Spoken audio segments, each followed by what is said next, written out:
शरीर एक रथ है, बुद्धि इस रथ को चलाने वाला सारथी है, बैठने वाला जीवात्मा है, मन लगाम है, इंद्रियां घोड़े हैं, विचरने की जगह विषय भोग है। ये घोड़े विषय भोग का चारा चरने के लिए जाएंगे। अगर मन रूपी लगाम को बुद्धि रूपी सारथी ने ठीक से खींचा नहीं तो ये खंडक में गिरा देंगे।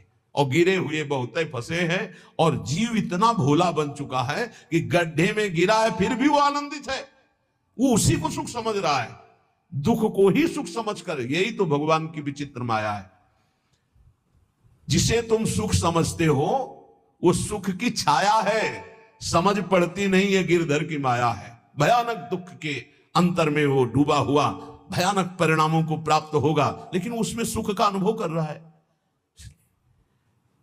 त्यक्त संगो जित क्रोधो लघ्वाहारो, तो अपने आप जितेंद्रिय हो जाएंगे। देख लेना, घृणा हो जाएगी यार, घृणा सुख है जो घृणा के योग्य ना हो। लौकिक बढ़िया से बढ़िया पदार्थ खाओ, तत्काल हम उसे वापस उलटते हैं, देखने लायक नहीं रह जाएगा। चिकनी चमड़ी केवल देखकर फंस रहे हैं, कुछ नहीं, पूरा जीवन बर्बाद हो जाता है। धर्म के लिए तो सेवन करने के लिए ठीक है, बकाया भगवत प्राप्ति के लिए जितेंद्रिय चलो, ठीक से चलो।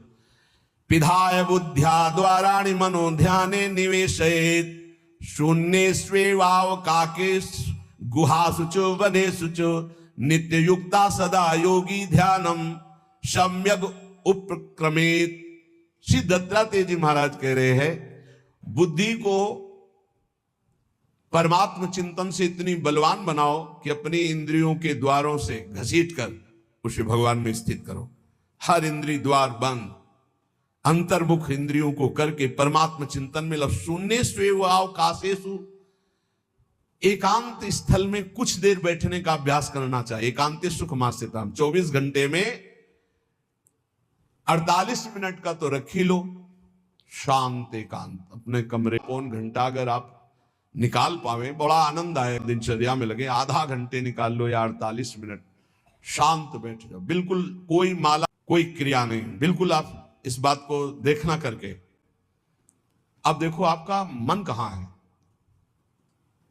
तत्काल दिखाएगा।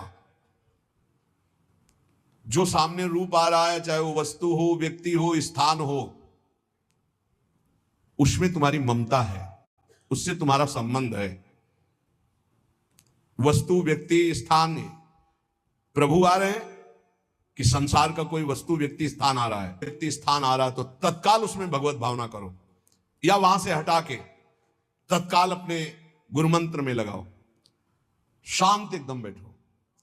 अब उस समय जांच करो कितनी बार किसका रूप आया, प्रभु का कितनी बार आया, संसार, और जिसका जितनी बार आए उससे अधिक नंबर देखिए कि 5 बार तो उस पुरुष का आया, को बार प्रियाजू का नहीं आया। इसका मतलब अभी प्रियाजू में हमारा मन नहीं लगा, अभी यहां स्त्री पुरुष में, वस्तु में, व्यक्ति में, स्थान में लगा।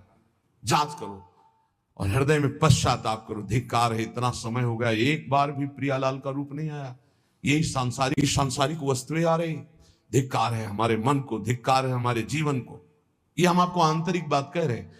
पूज्य भाई जी महाराज, जिस समय मन को धिक्कार दिया जाता है, जलन होती है, जब जलन होती है तो निर्मल होता है, निर्मल होता है, निष्पाप होता है, मल भस्म होता है, जो ताप अंदर मन में होता है प्रायश्चित का, उससे। अब बार बार सामने आपको जो गुरु मंत्र मिला है उसको लिखिए, कोई माला नहीं, बहुत लिखेंगे। यहां कोई संख्या हम नहीं बोल रहे, यहां कोई आपको नहीं कि 108 बार करना है कि 50 बार करना, 5 बार करो केवल। हम कह रहे 5 बार आराम से लिख रहे, शांत बैठे, खूब आराम से, बढ़िया रा, बहुत बढ़िया धा, राधा राधा रात। आप देख लीजिए, अब ये भाग जा रहा है, पकड़ो कहां भाग के जा रहा है। इस वस्तु से क्या संबंध है, इस व्यक्ति से क्या संबंध है, कितनी बार इसको छुआ है, देखा है, भोगा है, मिले हैं, सूंघा है, कितनी जन्मों में। धिक्कार तुझे मन, जो तू राधा नाम को छोड़कर, प्रियाजू के इस अमृत में नाम को छोड़कर भाग रहा है, फिर उसे लाओ नाम में, फिर लाओ नाम में। आप देखिएगा एक दिन उसी रा और धा के बीच में प्यारी जो और प्यारे जो मुस्कुराते दिखाई देंगे। देख लेना, एक समय 24 घंटे में ऐसा निकालो जिस समय आप अपनी अंतःकरण की वृत्ति को बार बार बाहर जाते हुए घसीट कर अंतर में लगाओ। हर समय साधन में लगे हो, लेकिन एक समय इतना साधन कर, जो गृहस्थी में हम कह रहे 10 मिनट शुरू करो भाई, 10 मिनट से 10 मिनट शांत होकर बैठ जाओ। 10 मिनट बैठने में क्या परेशानी, उस समय जांच करो। जहां जहां मन जाए वहां से हटाकर नाम में लगाओ। बार बार सुंदर स्वर्णिम अक्षरों से नाम लिख रहे, रंग बिरंगे अक्षरों से, रा और रंग से, बड़ी आ की मात्रा और रंग से, धा और रंग से, बड़ी आ की मात्रा और रंग से, ऊपर ऐसे खेलो, मन को खिलाओ, राधा नाम में खिलाओ, डुबाओ इसमें। आप देख लेना, हमारी बात को समझ लो। केवल ये वो बात कह रहे हैं जो आपको प्रियाजू के रूप के ध्यान में डुबो देगी। यही राधा नाम रूप प्रकाशित करेगा। तेरो रूप कहे तो नहीं आवे, श्री हरिवंश कछुक जस गावे, वो रूप ये प्रकाशित कर देगा। तो कह रहे शून्य स्वेवाव काशेषु, एकांत स्थान में जहां आपको विक्षेप न पड़े। ऐसी वृत्ति के समय अगर आपको कोई शोरगुल सुनाई दे रहा हो, आपका अभ्यास दृढ़ नहीं, तो एक रुई को ऐसे कपड़े में करके, महीन कपड़े में 2 बना लो, ऐसे लगा लो, कान में लगा लो, आवाजें नहीं जाएगी। अब ध्यान करो, देखो साधन की प्रणाली। और जब अपने साधन की बात होती है ना, तो आप हजारों अलग अलग आवाज करो तो हमें बस इतना समझ में आएगा कि चिड़िया चहचहा रहे हैं, आवाजें निकल रही, हमारे लक्ष्य में कोई अंतर नहीं पड़ने वाला।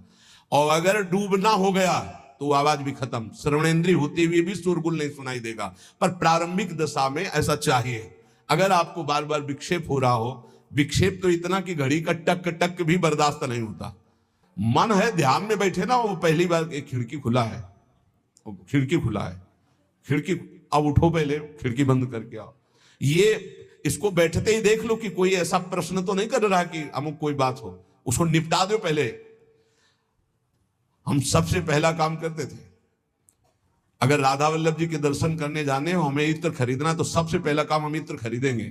क्यों? ये दर्शन नहीं करने देगा, इत्र खरीदना है। बार बार कहेगा इत्र हमें दर्शन में नहीं डूबने देगा, तो पहले हम वो काम सब कर लेते थे जो राधा वल्लभ जी के दर्शन के बाद कर रहे। अब दर्शन में तो केवल दर्शन। ऐसे ही जब हम ये जो 20 मिनट, 30 मिनट, 40 मिनट समय की बात करें, इसमें जब आपको समय देना हो तो कृपया मन के लिए कोई काम मत छोड़ना, वो बिल्कुल फुर्सत वाला। इसलिए हम कह रहे हैं सोने जाने के समय कि अब हम शयन करने जा रहे हैं, उस समय आप समय दीजिए। और अगर ये पहले ही बार में कह दे कि अमुक अमुक अमुक, तो तुरंत सुधार दीजिए, नहीं पूरे ध्यान में वही चलाएगा। वो बहुत ही विघ्नकारी रहता है जब तक निर्मल नहीं हो जाता। और जिस समय नाम पकड़ने लगता है, ऐसा आनंद आता है कि केवल रोने का मन करता है। आप इसको करिएगा जरूर, एकांत स्थल पे करिएगा। और जब ये करने विघ्न करे तो कान में श्रवण होता रहता है शोरगुल। तो ये हमने किया है प्रारंभ में, रुई में ऐसे, और एक महीन कपड़ा का बना के ऊपर कपड़ा से इसे और ऐसे खूब ठास के भर ले, अब आवाज चली जाएगी। अब अंदर राधा राधा राधा, आनंद आएगा। ये प्रारंभिक है, ये आगे चल के इनकी जरूरत नहीं पड़ती अंतर्मुख होने पर। अंत स्थल में जब इस तरह से साधना की जाती है तो उपासक का चित्त भगवदाकार होने लगता है। कह रहे वही सच्चा सन्यासी है। वाग्दंड कर्मदंडश्च मनोदंडश्च ते त्रयः, यस्यैते नियता दंडा सत्य दंडी महायति। श्री दत्तात्रेय जी महाराज कह रहे हैं वाग्दंड, जिसने वाणी को वाग्दंड मौन में स्थित कर दिया। वाग्दंड ये प्रपंच की वार्ता नहीं बोलनी, भगवद वार्ता केवल बोलनी। वाणी को दंडित करो। ये बहुत चटर चटर प्रपंच की बातें करती, नाम जपने में इसको थकान लगती है, प्रपंच की बातें करने में नहीं। इसलिए इसको मौन के द्वारा वाणी को शासन में रखो, या तो भगवत चर्चा या मौन। दूसरा कर्मदंड, जो सन्यासी होता है वो निष्कर्म अवस्था की तरफ बढ़ता है। प्रापंचिक कर्मों को करते हुए भगवान नाम स्मरण करके यदि कर्म समर्पण कर दिया जाए तो वही गति प्राप्त होती है। ये तो सर्वाणि कर्माणि मयि सन्न्यस्य मत्पराः, प्रापंचिक कर्म है, व्यापार, नौकरी आदि नाना प्रकार के। लेकिन इन कर्मों को भगवत स्मरण करते हुए किया जाए, भगवत समर्पित कर दिया तो वही गति प्राप्त होती है जो निष्कर्म अवस्था को प्राप्त सन्यासी की होती है। 3 दंड होते हैं, वाग्दंड, और एक होता है कर्मदंड, शरीर को निश्चेष्ट रखना, निष्क्रिय रखना, और